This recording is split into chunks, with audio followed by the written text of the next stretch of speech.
The day I moved in with my husband, his mother handed me a schedule and said, "This is how you'll run the house, just like I do." My husband nodded and said, "She's right. Follow it." I smiled and handed him my own paper. He read it and suddenly begged me not to leave. I married Delvin, not his real name, 6 months ago. We met during college in Austin, Texas. He was charming, sweet, and always talked about how close he was to his mom, Linda. At the time, I thought it was adorable. My own mom passed when I was a teen, so watching him call her every night and be so involved in her life looked wholesome. It made me feel safe, like this guy came from a good home. I thought Linda would be someone I could call mom someday too. Fast forward to our wedding. A small, low-budget ceremony in the hill country, no drama, just close friends, some wine, and dancing under string lights. The plan was to stay temporarily at Delvin's childhood home while we saved for our own place. I agreed rent is insane in San Antonio, and we were trying to be smart. So after the honeymoon, we packed up and drove down to his family's house. The moment we pulled into the driveway, I felt like I was walking into something off. Linda was standing outside, waiting for us. Not smiling, not waving, just standing, holding something. She didn't say welcome home. No hug. No, how was the trip? Instead, she said, "Here, this is how you'll run the house, just like I do." I looked down. It was a color-coded, laminated house schedule. I laughed. Out loud. I thought it was a joke. Maybe some weird Southern hazing ritual? Maybe she wanted to test me? Then Delvin stepped beside her and said, "She's right. Follow it." Just like that. Stone-faced. No wink, no grin. He meant it. Something snapped in me. Let me paint the picture clearly. This was not a list of chores. It was a military-grade, hour-by-hour breakdown of how I was supposed to run her household. Not our household. Hers. Weekdays, 5:30 a.m. Wake up. 5:45 a.m. Laundry starts. 600 a.m. Breakfast cooked and ready. No cereal. Hot meals only. 7 a.m. Linda gets coffee served to her. 7:30 a.m. Clean all 3 bathrooms. 8:30 a.m. Grocery planning. Must check pantry, fridge, and freezer. 10 a.m. Vacuum, mop entire downstairs and upstairs. 12 p.m. Prepare lunch. Linda does not eat leftovers. 1 p.m. Iron clothes, even if no one needs anything ironed. 2 p.m. Bake something sweet. 3:30 p.m. Fold all laundry. Put away his and her laundry. Not theirs, mine, and Delvin's. Hers stayed in her room. I fold my own things. She said, "You're not there yet." 4:30 p.m. Dinner prep begins. 6 p.m. Dinner served. 7 p.m. Clean up dishes, wipe surfaces. 8 p.m. Free time, which had an asterisk must ask first. Weekends, deep clean days. I'm talking baseboards, window tracks, behind the fridge. Sundays, spa prep. Set up the living room like a spa. Light candles. Run her a bath. Then massage her feet. I wish I was joking. I turned to him and said, "You're not serious, right?"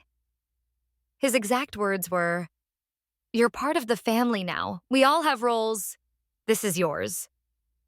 I don't know what face I made, but Linda immediately stepped forward and said, "If this is going to be a problem, I suggest you go back to your mother's."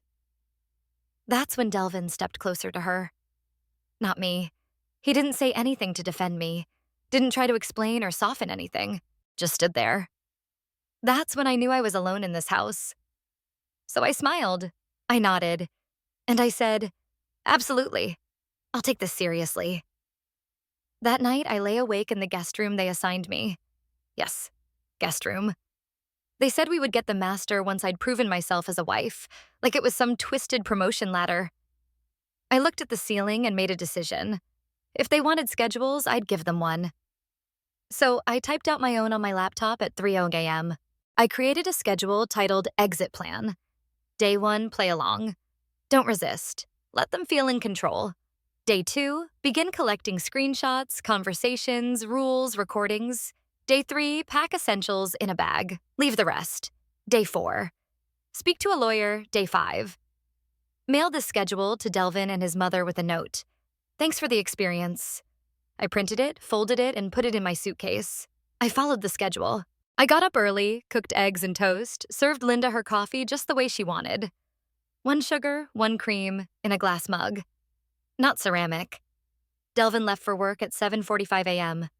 He didn't even look at me. Linda walked behind me the whole morning, nitpicking. Used the vacuum on the curtains, too. Didn't I mention that? Don't fold like that.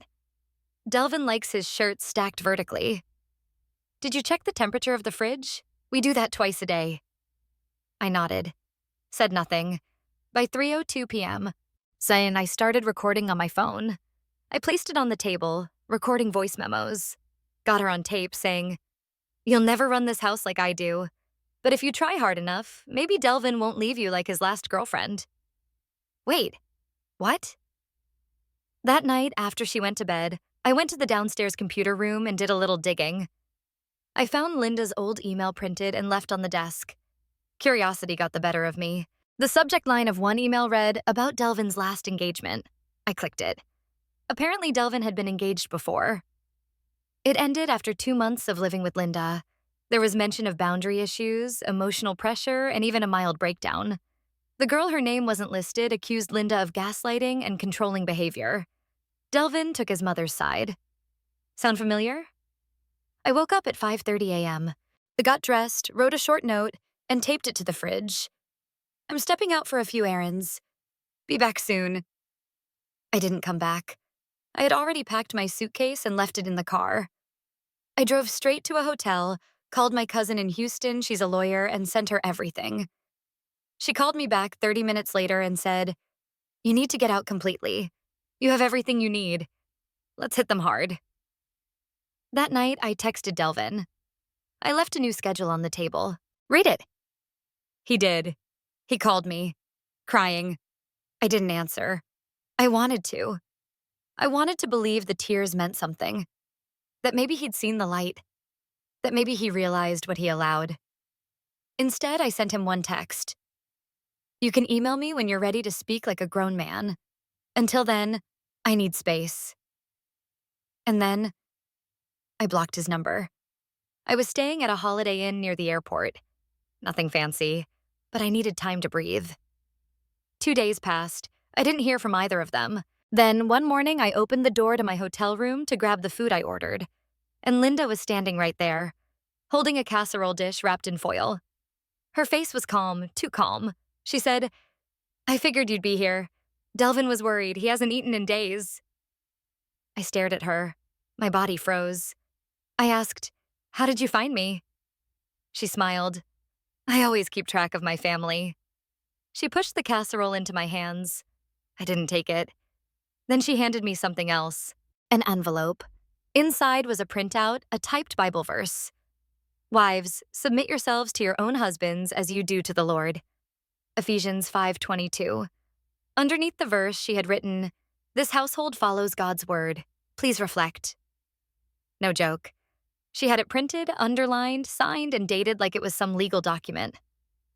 That's when I laughed. I didn't mean to. It just came out of me. Then I said, "Ma'am, if your version of submission means I have to act like your unpaid servant, you can keep this." I folded the paper, gently placed it back in her hands, and shut the door. Delvin finally emailed me. It was long, rambling. He wrote things like, "I didn't think it was that serious. You never said you hated the house. My mom was just trying to help you adjust." And the one that really got me? "I just thought you'd be more traditional, like we talked about before." I wrote back just one line. "Your definition of traditional looks a lot like slavery." He didn't respond. For a week, my cousin Caitlin, the lawyer, was working on my annulment papers. But while she was doing that, something happened. Something worse. I got a letter in the mail. Not email, not text. Mail. A formal-looking letter. From a lawyer. Linda was filing a personal damages claim against me. Her claim? That I left the household, causing her emotional distress and mental strain. She literally accused me of abandonment of family duty. I showed the letter to Caitlin. She nearly spit out her coffee. "Is she trying to sue you for not being her maid?" she asked. Basically, yes. Catlin called the lawyer on the letterhead. He sounded embarrassed. He said Linda had insisted on filing, but it wasn't going anywhere. It's not a real case, he said. She's venting. We didn't even file it in court. But that wasn't the worst part. He slipped up. To be honest, she's done this before. To the last girl, we dropped it that time too. The last girl, the one from the emails, Delvin's ex-fiancée. So I wasn't just part of a messed up family. I was part of a pattern. I became obsessed with finding the previous woman. I dug through Reddit. I searched old Facebook groups. I even messaged some mutuals from college I barely knew. And I found her. Let's call her Celia. We met for coffee in a small cafe in downtown San Antonio. She was polite, kind eyes, quiet voice. But when I told her who I was and what happened to me, she leaned back in her seat and just, nodded. I was engaged to Delvin for 6 months, she said. It ended because of his mother. She showed me the scar on her hand from burning herself while cleaning their oven. Linda made her re-clean it twice because she didn't use the right sponge. She told me Delvin watched it happen and said, "You should have listened to her instructions." I asked why she stayed so long. She said, "Because I thought it was me. I thought if I was just a little better, they'd stop." Before I left, Celia told me something I wasn't ready for. She said Linda used to tell Delvin that if he ever chose a woman over her, she'd disown him, take him out of the will, stop paying his loans. I said, "Loans?" Celia nodded. Apparently, Delvin had been living off his mother's money for years. His car? In her name? His student loans? She paid the monthly bills. His phone? Still on her family plan. He never told me. I sat in my hotel room after that, staring at the ceiling again. This wasn't just about chores. This wasn't just about a schedule. I had married a man who was still a child financially, emotionally, spiritually, and his mother had no plans to ever let go of him. He wasn't just controlled. He was owned. I finally understood the truth. I could never win. Not because I wasn't good enough, but because the game was rigged from the start. So now I knew. Delvin wasn't just silent because he was clueless. He was silent because he was trapped. Not saying that to excuse him. He's a grown man. He could have spoken up. He could have chosen me. But he didn't. Linda had built a world where he had no backbone, no control, and no real freedom. And he'd accepted it, because that world came with comfort. But here's where it gets worse.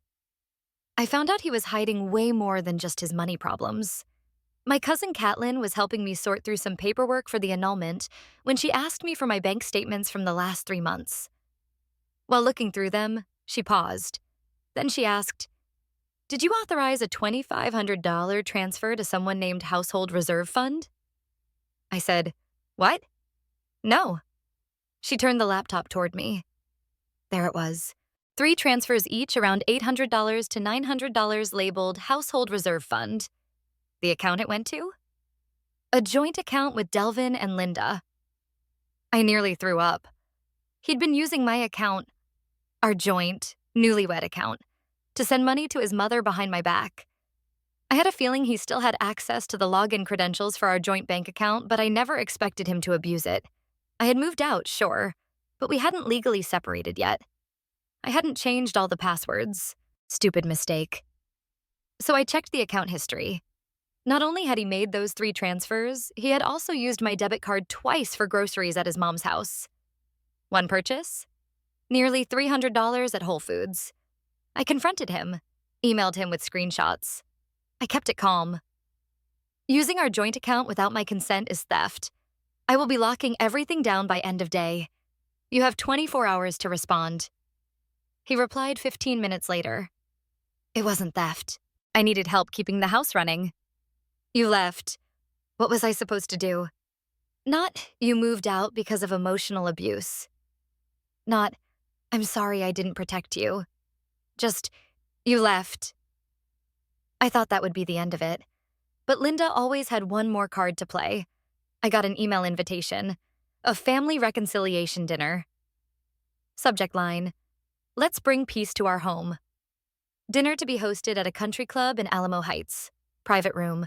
7 p.m. Formal attire. I stared at it for 5 minutes, thinking it had to be a joke. Then Catelyn said, "Let's go." I blinked. "Why?" She grinned. "You want your evidence? Let him give you the rope." Wore black, clean, minimal makeup, hair tied back. Catelyn sat 2 tables away pretending to be an unrelated guest with her laptop. She had her phone recording audio. I had my own recorder in my clutch bag. The room was exactly what I expected. White tablecloths, candlelight, and a smug Linda at the head of the table. Delvin was already seated, wearing a blazer he couldn't afford. There was no warmth in his face, just that weird, empty stare I'd gotten used to. Linda stood when I walked in, gave me her kisses, then gestured for the waiter to pour champagne. And she said, "I just want to apologize for any misunderstandings between us. I know it's hard for a woman like you, independent, raised without a mother, to come into a traditional family." I nearly laughed in her face. Halfway through the dinner, while picking at the dry chicken, Linda cleared her throat and said, "I know this has all been stressful, but there's one more thing we'd like to share with you." I raised an eyebrow. Delvin reached into his suit jacket, pulled out an envelope, slid it across the table. I opened it. Inside was a printed post-nuptial agreement. Not a joke, not a draft, a formal notarized document, already signed by Delvin. It listed clauses about marital duties, financial obligations to the family, and the priority of the family matriarch and household leadership. It was dated 2 days after our wedding. He'd signed it without telling me. I folded the paper slowly, slipped it into my bag. Catelyn gave me a slight nod from across the room. She'd heard everything. I stood up. No yelling. No scene. I looked at Delvin and said, "You didn't marry me. You hired me." Then I looked at Linda. "And you didn't want a daughter-in-law. You wanted a mirror." Then I left. That night, Delvin left me a voicemail. I saved it. His voice was shaking. Not crying, just shaking. "You could have at least tried. You could have stayed. You knew who I was. You promised you'd be different from the last one. But you're the same. Selfish, cold. You turned her against me too. My own mother." That's when I realized he genuinely believed it. He thought I'd betrayed him, not because I left, but because I didn't become AO. 2 weeks after that dinner, I thought it was over. Catelyn was finalizing the annulment. Delvin stopped emailing. Linda went quiet. I started to feel normal again, eating full meals, sleeping through the night, actually smiling without feeling like it was glued on. But it wasn't over. They had one last bullet in the chamber. I work in marketing, mid-level. Not flashy, but I'm good at what I do. One morning, my manager pulls me into her office. She says there was an anonymous tip about me using company resources for personal revenge campaigns. Then she shows me the email. It's full of wild claims. Says I'm using company time to harass a grieving mother, that I'm misrepresenting a private family dispute as abuse, and that I may be involved in fraudulent financial activity. It was written like a police report, clean, organized, full of dramatic language. But I knew the tone. It was Linda. Catelyn advised me to stay calm. She said, "You've done everything right. You have proof. But if you want closure, real closure, you'll need to say it to his face. Once." So I did something I didn't expect of myself. I requested a meeting. With both of them. One last time. Neutral ground. A law office conference room downtown. 2 lawyers present. Catelyn, a mediator. No one could scream. No one could lie. We sat across a glossy oak table from each other. Linda, dressed like she was going to church. Delvin pale, twitchy, hands clasped too tightly. I came with a folder. The mediator starts the session, introduces everyone, lays ground rules. I say nothing. At first. Then I pull out 3 things from my folder. 1. The email to my job. Printed. 2. The bank transfers Delvin made. 3. The post-nuptial agreement I never signed. I placed them in front of Delvin. He looked down. Didn't speak. I looked at Linda and asked, "Why did you do it? Why did you come after my job?" She smiled. "I had to. You were poisoning my son's mind. He's not himself. He's weak. He's lost." Then Delvin finally spoke. Stop. She blinked. Excuse me? Stop talking like that. The room went quiet. Delvin stood up, looked at his mother, and said, You've ruined everything. I loved her. I still love her. But I chose you. And I keep choosing you. And I don't even know why anymore. For the first time ever, Linda's face changed. She looked scared, not angry, not smug, just stunned. He kept going. You told me she'd betray me. You told me she'd leave like Celia. But maybe they didn't leave me. Maybe they left you. And I just let it happen. You said you'd cut me off. Take me out of your will. You raised me to need you. And now I don't even know how to be a man without asking your permission. Then he turned to me. I'm sorry. I was weak. You didn't deserve what I did. I believed him, but that didn't change anything. Linda stood up, looked at everyone in the room like we were insects. Then she hissed, You'll regret this, and walked out. No more words, no tears, no final blow. Just her heels clicking down the hallway like a slow goodbye. Delvin sat down again, buried his face in his hands. No one said anything for a while. Then the mediator softly asked, Would you like to continue or take a break? I said, We done here. And I left. Delvin emailed me once more after that. A real apology this time. Said he was in therapy. Said he cut his mother off. Said he moved out of her house, got his own apartment in a bad part of town. Said he was working nights, trying to figure out who he was without her voice in his head. He didn't ask to get back together. He didn't beg. He just said, You were the first person who told me I could be more than what she built me to be. I'm sorry I didn't listen when I had the chance. I never replied. Weeks later, Catelyn and I were sitting on her balcony, drinking bad wine, listening to the city buzz at night. She said, You know, you weren't just his wife.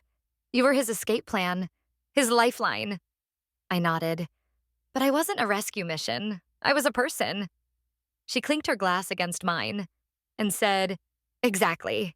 Here's what I learned. Sometimes love isn't enough when the person you love is still trapped in someone else's shadow. Sometimes you don't win by yelling or fighting. You win by walking away. Before you become someone you won't recognize in the mirror. I left that house. I left that name. I left the weight of someone else's family expectations behind. And in the silence that followed, I finally heard my own voice again. Clear, calm, and free.